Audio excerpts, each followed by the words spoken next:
Hola, buenas.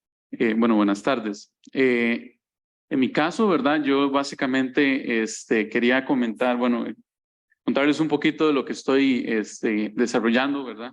En este proyecto que estoy desarrollando con la Universidad de Duisburg-Essen, ¿verdad? Este básicamente es mi proyecto de tesis para el posgrado en astrofísica. En este caso, ¿verdad? Permítanme un segundo.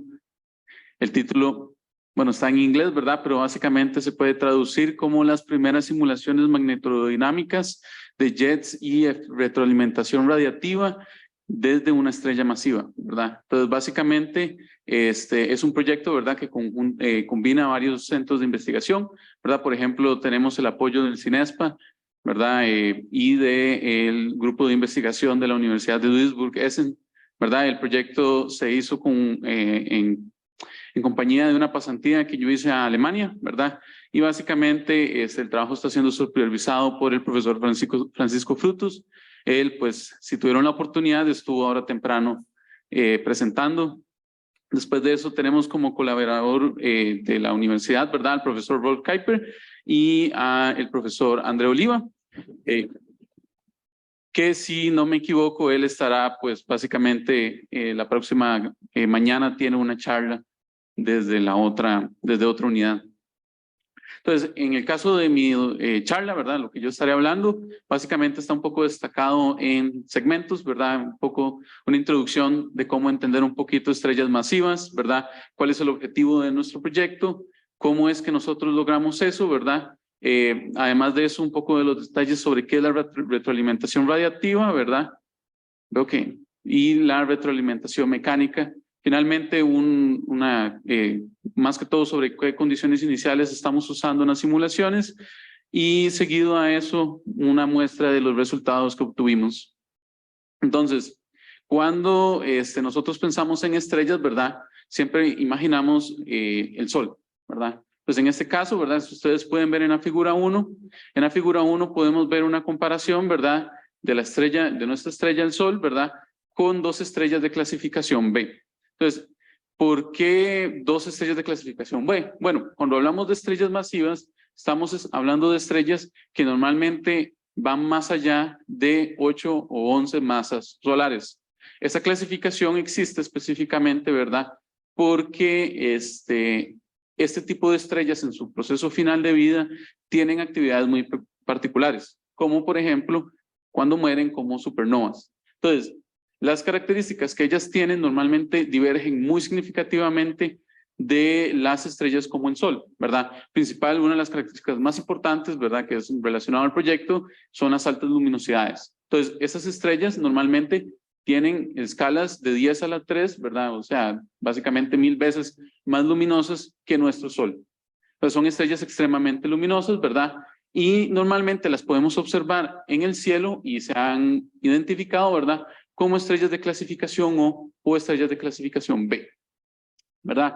Entonces, la pregunta que más importa, ¿verdad? ¿Por qué hacer simulaciones de estas estrellas, verdad? Es básicamente, queremos saber cuál es el rol que toma los efectos radiactivos, ¿verdad? En la evolución de la estrella. Tienen que ser muy importantes a lo que se ha observado en el cielo, ¿verdad? Lo que se ha hecho, lo que se ha estudiado.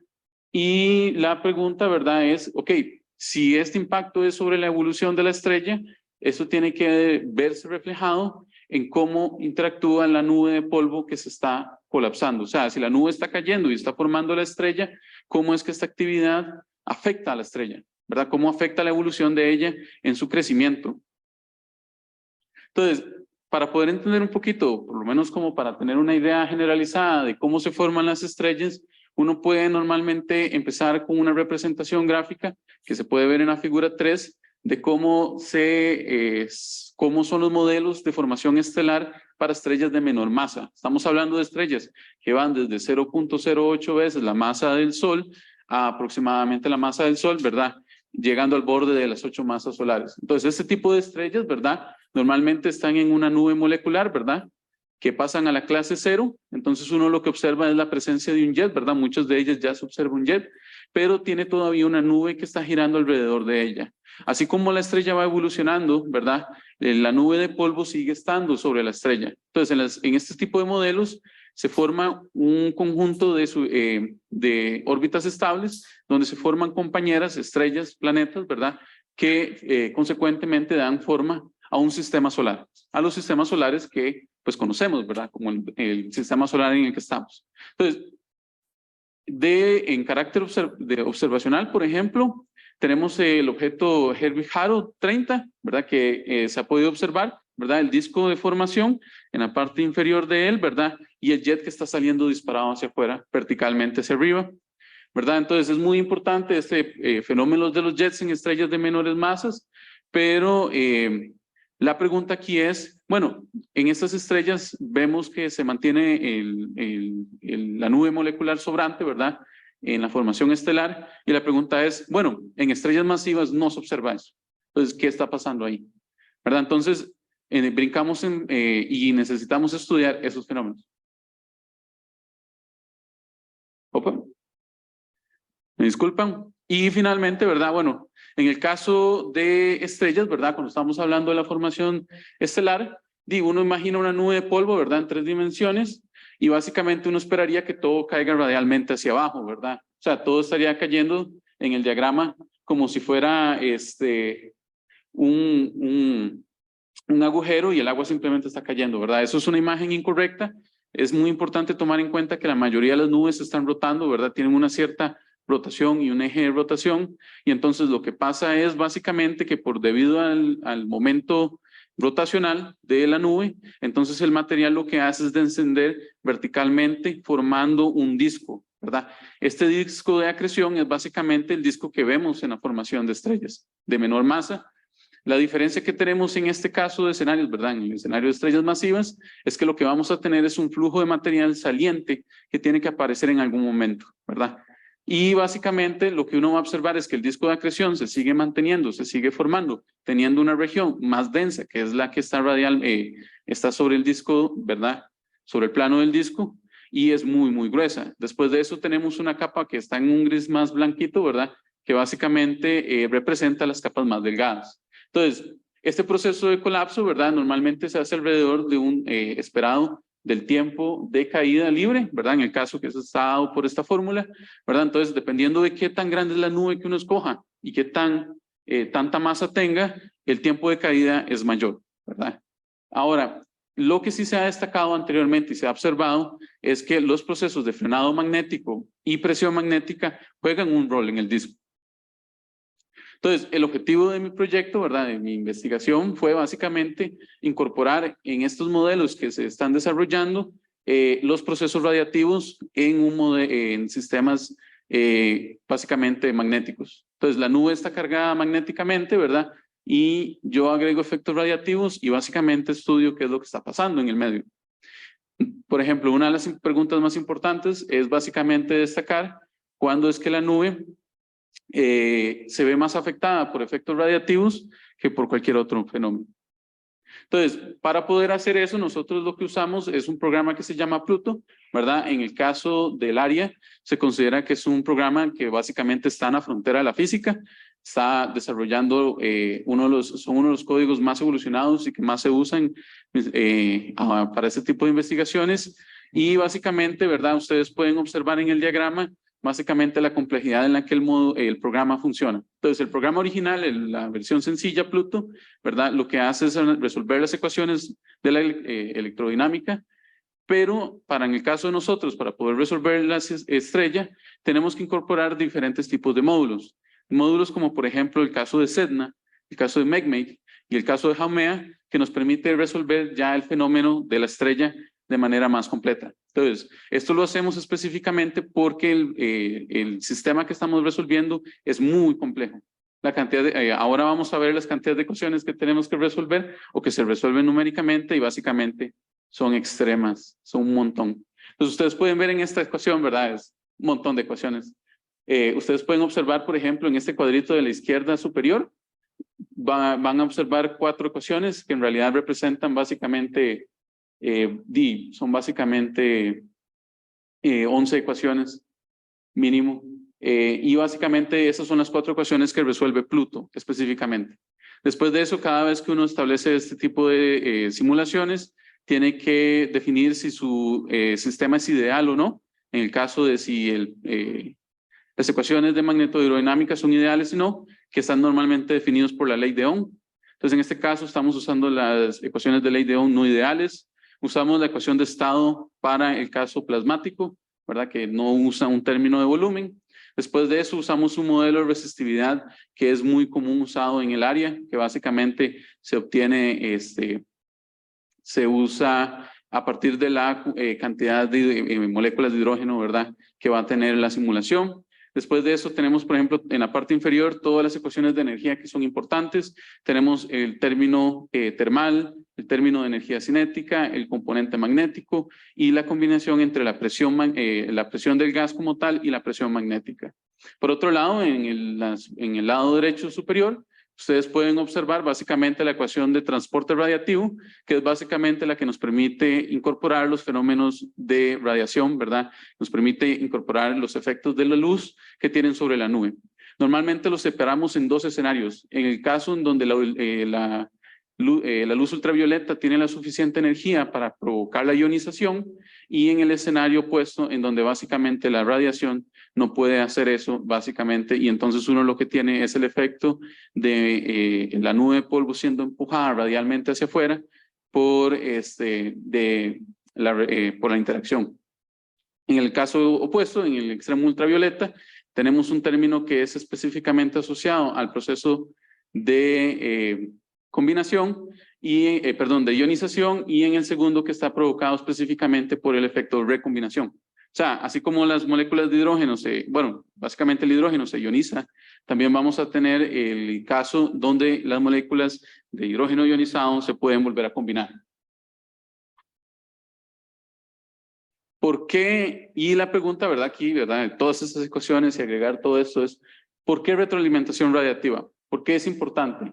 Entonces, resulta que desde hace muchas décadas se sabe, ¿verdad?, que en algún punto, cuando uno agarra una capa de gas, ¿verdad?, un elemento de superficie de gas, y uno calcula la fuerza repulsiva de la luz con respecto a la atracción gravitacional, uno puede obtener un término que se conoce como la luminosidad de Eddington. Entonces, dependiendo de la masa de la capa, uno puede determinar qué tan brillante tiene que ser el objeto central para poder repeler esa capa gravitacionalmente. Entonces, básicamente es cuánta radiación ocupa uno para poder empujar el material hacia afuera y vencer ese efecto. Entonces, en los libros de astronomía ordinarios, la estimación que se ha tomado realmente diverge mucho de lo que hemos estado observando desde hace una década.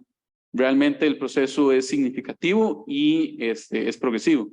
Entonces, es muy importante tomarlo en cuenta.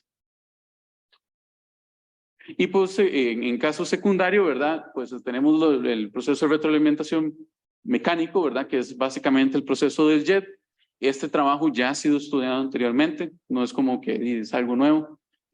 Básicamente desarrollado por Oliva y Kuiper. Ellos han podido desarrollar y estudiar el lanzamiento del jet de manera natural, sin inyectarlo en el sistema, ¿verdad? Entonces ellos observan cómo el material es escupido desde la región central de la estrella en el cero, y el jet básicamente se levanta, ¿verdad?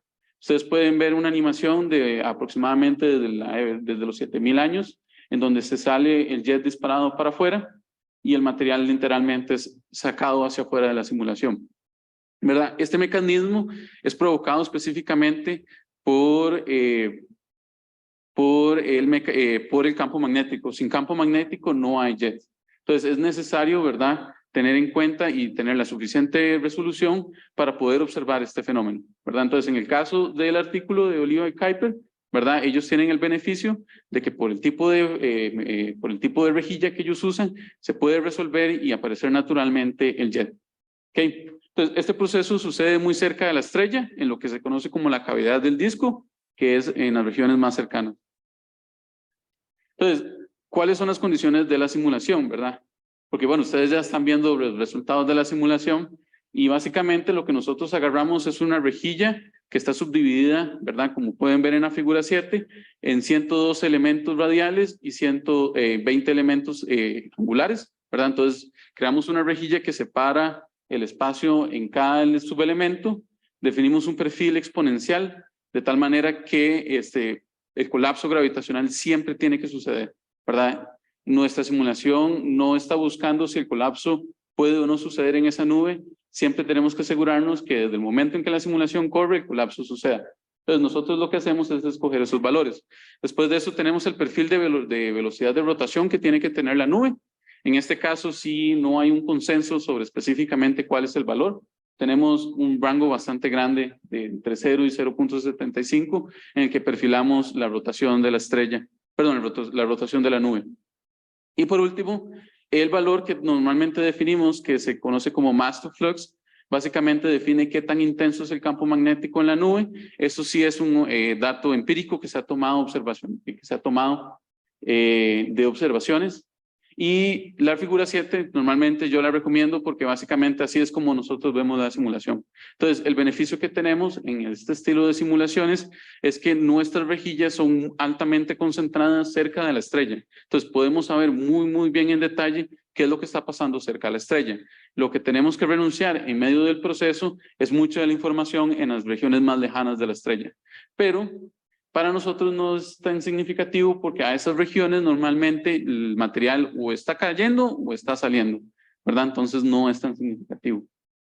Entonces, en términos de resultados, ¿verdad? De los factores más importantes de resultados, podemos ver un cambio en el perfil de densidades, ¿verdad? Entonces, básicamente lo que hacemos es que nos colocamos en el disco de acreción, ¿verdad? Nos colocamos en el centro del disco y estudiamos cuál es la interacción del perfil de densidades. Como nuestro estudio realmente alcanza una gran cantidad de tiempo, estamos yendo de aproximadamente, ¿verdad? Desde el inicio de la simulación hasta 120,000 años, ¿verdad? Si tuviéramos que tomar esto de referencia con respecto a otras simulaciones que se han hecho, estamos yéndonos desde 3 a 4 veces el tiempo de simulaciones de muchas otras simulaciones. Entonces, básicamente, nos tomó un montón de tiempo llegar a esto, ¿verdad? Hay otras investigaciones que se han hecho con rejillas de mayor resolución, eso sí. Entonces, en nuestro caso, lo que podemos observar es que para todas las simulaciones que desarrollamos, porque probamos varias simulaciones, agregamos una simulación con JET, otra que sí tiene efectos radiativos, otras que no incorpora las fuerzas de los efectos radiativos. Entonces, lo que podemos observar es, por ejemplo, que las líneas de color celeste, ¿verdad? Cada grupo de líneas representa una simulación en cada espacio de tiempo y lo que podemos observar es que básicamente, por lo menos en el escenario de fuerzas radiactivas en épocas tempranas, no hay efectos significativos. Las simulaciones, el perfil de la densidad no cambia. Es incluso posible, por ejemplo, ver en épocas tempranas, entre los 10,000, los 25,000 y los 40,000 años, una pequeña caída en el perfil alrededor de los 30 unidades astronómicas. Básicamente, uno ve una pequeña caída que es provocado por algo que se conoce como el frenado magnético, ¿verdad? Eso sí se sale un poquito del interés de nosotros, pero básicamente lo que estamos observando es que en épocas tempranas, y como esperaríamos de la literatura, los efectos radiactivos no son importantes. Ahora, esto no es cierto para épocas más tardes. Cuando uno observa, por ejemplo, la simulación de 100,000 años, ¿verdad? El perfil de densidades, podemos ver que hay una diferencia bastante significativa. Vean que las líneas se están dispersando bastante. Vean que, por ejemplo, hay una que cae muy rápidamente, baja con respecto a todas las demás, baja en 2 órdenes de magnitud, básicamente. Entonces, es una región muy poco densa. Y en este caso, para que podamos ver qué es lo que está pasando. Entonces, básicamente, la nube está colapsando, se forma el disco de acreción está creciendo, ¿verdad? Estamos viendo la aparición de una región de ionización, las zonas polares se extienden y, bueno, en la parte final, ¿verdad? Podría devolverme un segundo. Pueden observar que, un poquito después. Podemos observar cómo el disco de acreción es lanzado hacia afuera. Entonces, básicamente, ya las fuerzas radiactivas dominan el sistema y básicamente la nube que estaba rodeando a la estrella es lanzada hacia afuera. Ella, en una cuestión de 10,000 años, literalmente desaparece del dominio de 100 unidades astronómicas, ¿verdad? Y básicamente se convierte en una región de vacío. Toda esa región circundante de la estrella que podemos ver de color azul oscuro, tal vez, bueno, es como morado, ¿verdad? Oscuro. En esa región, básicamente lo que estamos observando son regiones ionizadas. Entonces, la estrella, que es lo que normalmente se ha podido observar, normalmente están rodeadas de una región ionizada. Por otro lado, podemos ver el comportamiento del campo magnético. Entonces, acá lo que podemos observar es cómo las líneas del campo magnético son arrastradas hacia la estrella y lentamente, así como el disco va desapareciendo, son estiradas, ¿verdad? Y cuando llegamos al final de la simulación, podemos observar que vuelven a obtener su componente vertical. Entonces, básicamente, la ausencia de líneas de campo, de la nube de polvo, no importa en este tipo de simulaciones, ¿verdad? En esta parte final, vean que en realidad lo que nos importa, por ejemplo, de la presencia de líneas magnéticas al inicio, y eso sí me puedo volver un segundo, es que este corrimiento, este efecto en donde las líneas magnéticas son arrastradas hacia el centro de la estrella, son la razón por la que aparece el jet. Entonces podemos observar el jet porque este arrastramiento de las líneas magnéticas incrementa la intensidad del campo magnético cerca de la cavidad de la estrella, provocando que la estrella lance el jet. Este proceso literalmente con el tiempo va decreciendo porque la concentración de las líneas magnéticas desaparece, así como va decreciendo la densidad del medio. Entonces, en algún momento, aproximadamente después de los 70.000 años, se deja de observar el jet como tal. Y entonces la pregunta es, ¿qué pasa con estrella, verdad? Entonces, una de las características más interesantes de esta evolución estelar es que la estrella tiene 4 etapas, ¿verdad? Son totalmente diferentes a lo que normalmente uno observa en estrellas de menor masa. Entonces tenemos la fase inicial, que es aproximadamente entre los 0 y 10.000 años, que la estrella básicamente se expande diabáticamente.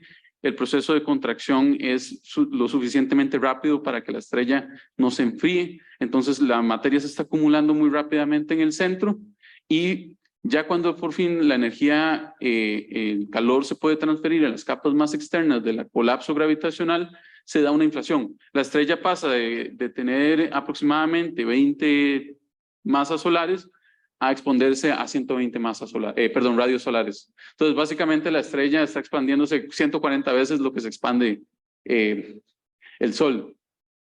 Seguido a eso se da la contracción de Kelvin-Helmholtz. Básicamente se empieza la combustión de deuterio. Entonces la estrella empieza a tener una forma bastante eficiente de liberar energía y básicamente entonces empieza a contraer. Esto sucede muy rápidamente en un proceso de básicamente 40.000 años, ¿verdad? Y el punto más importante, que veo que lo puse 2 veces B y tenía que ser D, que es la parte final, que es cuando la estrella entra en la secuencia principal. Entonces, para lo que se conoce hoy en día en la literatura, normalmente las estrellas en la secuencia principal, ¿verdad? La estrella ya está bien formada, ¿verdad? Y ella tiene todas sus características ya definidas. Pero en el caso de las estrellas masivas, ellas todavía se están contrayendo cuando entran en la secuencia principal. O sea, ellas literalmente rompen con todas las reglas que normalmente habíamos impuesto para estrellas sencillas en ese sentido.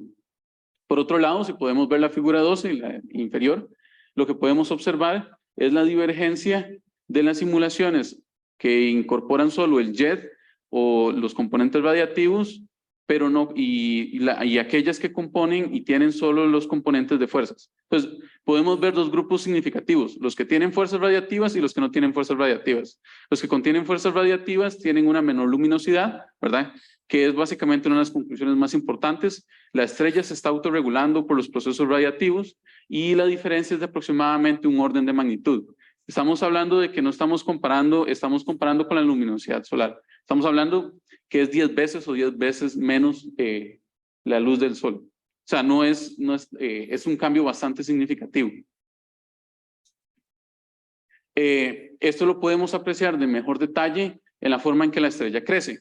En esa época los procesos radiactivos no impactan en ninguna forma, ¿verdad? Ahí más que todo está regulado por efectos magnéticos, todo lo que es los efectos de presión magnética y frenado magnético. Pero alrededor de 20.000 años, que es básicamente la época en la que ya la luminosidad de la estrella es muy significativa, entonces podemos observar que los efectos de las simulaciones de acreción, ¿verdad? Que incorporan fuerzas radiactivas, divergen. Ahora, estas simulaciones de fuerzas radiactivas se separan en aquellas que tienen fotoionización y las que no tienen fotoionización. Y podemos observar que la curva morada de fotoionización es un poquito superior a la de fuerzas radiativas, solo fuerzas radiativas. Entonces, lo que podemos observar es que las estrellas con fotoionización tienen de tener mayor masa. No solo eso, hay una divergencia de casi 20.000 años en términos de consumo de material. Después de eso, como ustedes pueden observar al final, cada simulación alrededor de 100 y 120, ellas dejan de consumir material. Entonces, definitivamente en ese punto ya la estrella simplemente no puede crecer más. En el caso de las otras simulaciones, las que no incorporan fuerzas radiativas, la nube de acreción, el disco de acreción va a seguir creciendo. La estrella realmente alcanza masas superiores. Eso lo podemos ver en los resultados más importantes del trabajo. Esta tabla que está acá son los primeros resultados que hemos obtenido y que estamos a punto de publicar. Básicamente, estos resultados están salidos del horno y básicamente demuestran la importancia de los efectos radiactivos. Podemos observar la cantidad de masa de la estrella en términos de masas solares. Entonces, una estrella empieza, ¿verdad? Al inicio de la simulación empieza con 0 masas solares y crecen, por ejemplo, en el escenario de no fuerzas radiactivas, en el grupo de 3, crecen hasta aproximadamente 75.000 masas solares. Pero en el caso de las estrellas con efectos radiactivos, podemos observar que las dos estrellas tienen mucha menor masa. Entonces, básicamente, lo que estamos observando es que los efectos radiactivos son muy significativos, son muy, muy importantes y realmente justifican por qué es que no vemos estrellas de 70 o por qué es tan poco común ver estrellas de 70, 80 o mayor valores para la masa, ¿verdad? O sea, es muy, muy difícil poder observar estrellas de muchas de esos valores, o sea, de esos valores tan grandes. Entonces, nos permite justificar por qué es importante o por qué es común poder observar estrellas de menores valores. Por otro lado, podemos ver que la fotoionización, que es la curva morada, sí tiende a favorecer el crecimiento de la estrella y los efectos radiactivos tienden a ser más fuertes en ausencia de la fotoionización. Esto tiene que ver más que todo específicamente por la forma en la que la nube ionizada empuja sobre el disco de acreción y básicamente fomenta la caída del disco de acreción, pero básicamente lo que nos permite demostrar es que, bueno, aunque la literatura reconoce, ¿verdad?, que hay una diferencia y que no hemos visto demasiadas estrellas masivas, este resultado que está acá es básicamente nuevo. Ningún artículo que se ha publicado hasta el momento ha llegado a esta conclusión y el único documento que se acerca es un trabajo que se hizo hace unos años que solo incorporaba efectos radiactivos. Ya nada más para básicamente cercano a concluir, ¿cómo sabemos que en esa época, verdad, alrededor de los 100.000 años, podemos ver que la nube se está yendo, verdad? Bueno, lo que podemos hacer es ver las energías. Entonces, lo que hacemos es ver la cantidad de energía radiactiva que podemos ver en la curva verde, en la gráfica del centro, y podemos ver que esa curva verde es superior a la curva gris.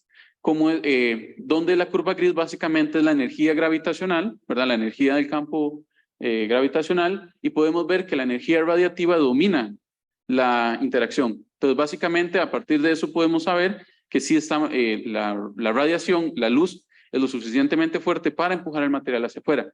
En los casos de las simulaciones, por ejemplo, que no puedo ver bien los nombres, ¿verdad? Por ejemplo, de Blank Jet Irradiation plus Photo, que no tienen básicamente los componentes de fuerzas, vemos que la interacción de la radiación no es significativa, no es importante. Y en el caso de la última, ¿verdad? De la última a la derecha, no podemos observar todavía el fenómeno del empuje o la parte en donde la radiación domina, porque básicamente para esas épocas todavía no sucedió el proceso. Hay que esperar 20.000 años más, ¿verdad?, para que ya podamos observar exactamente la misma curva.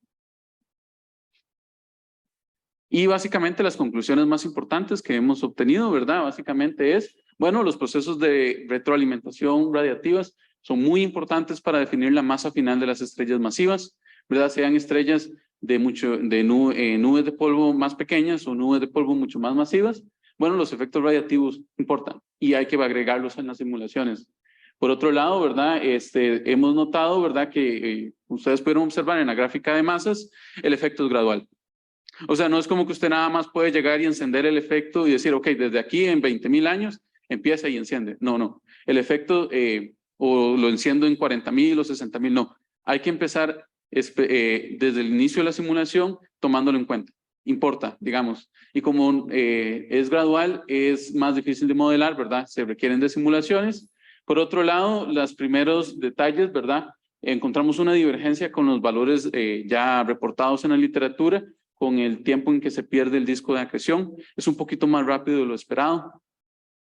Y por último, ¿verdad? Estamos todavía interesados en estudiar esto más detalle, pero para eso tenemos que cambiar la rejilla, tenemos que pasarnos a 3 dimensiones. Vamos a estudiar en el futuro, ¿verdad? Ojalá ya después.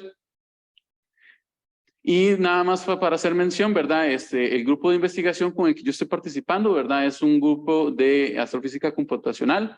Los 3 áreas de desarrollo de ellos es básicamente en formación planetaria, formación estelar y retroalimentación, que es el área en donde yo estoy trabajando, y después en un área más de física ya naturalmente sobre experimentos en túneles de viento, ¿verdad? Estas son las 2 fotos de los 2 profesores colaboradores en Alemania, profesor Rolf Kuiper, ¿verdad? Que él es nativo de Alemania, y el doctor André Oliva, que es de acá de la Universidad de Costa Rica y se encuentra ahorita en Europa haciendo postdoctorado.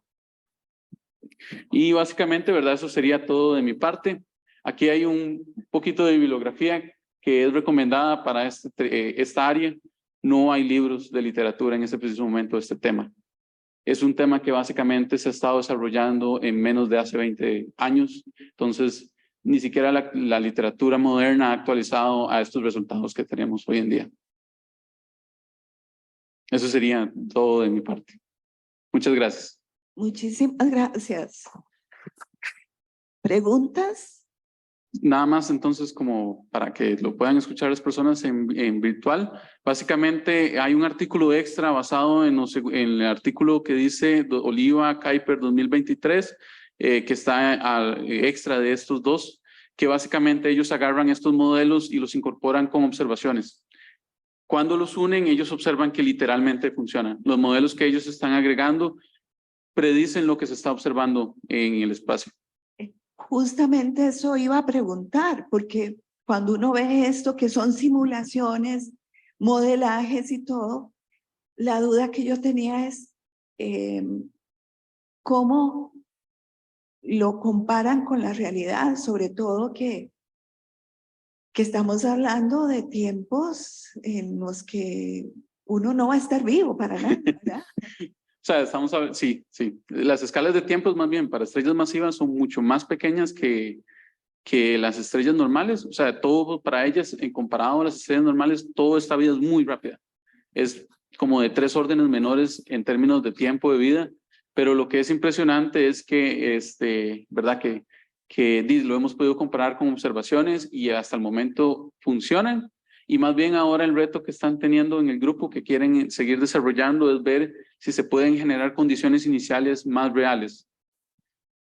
Cómo generar una nube molecular que sea más realista, ¿verdad? Y ya sí, realmente eso sí requiere de unir muchos grupos y centros, ¿verdad? Porque nosotros trabajamos lo que es más que todo formación, ¿verdad? Cómo evoluciona, cómo crece, pero ya esas condiciones natales, ¿verdad? Son muy difíciles de estudiar observacionalmente e incluso también son muy difíciles de simular. Es un área bastante competitiva como tal. Y los datos de las observaciones, ¿cómo los obtienen? ¿Por información de libre acceso que hay? Normalmente son por colaboración. Entonces, por ejemplo, el artículo del profesor Oliva y Kuiper es en colaboración con un centro que se especializa en observaciones. Entonces, ellos combinaron los resultados y básicamente agregaron la estrella de ellos a las observaciones, la inclinaron con respecto a lo que se ve observacionalmente y se ve que las condiciones son comparables. O sea que se ve las condiciones del jet, la cantidad de energía emitida y observada son comparables, o sea, son muy similares. Entonces, se siente con confianza de pensar que estos modelos están funcionando bien. Excelente. Entonces, aquí, digamos, la colaboración con otros grupos en otros lugares es clave, ¿verdad? Sí, vieras que, por ejemplo, un tema que queremos tratar en el futuro, bueno, que ellos están conversando mucho, que se quiere tratar en el futuro, es hacer simulaciones también de estrellas de menos masa.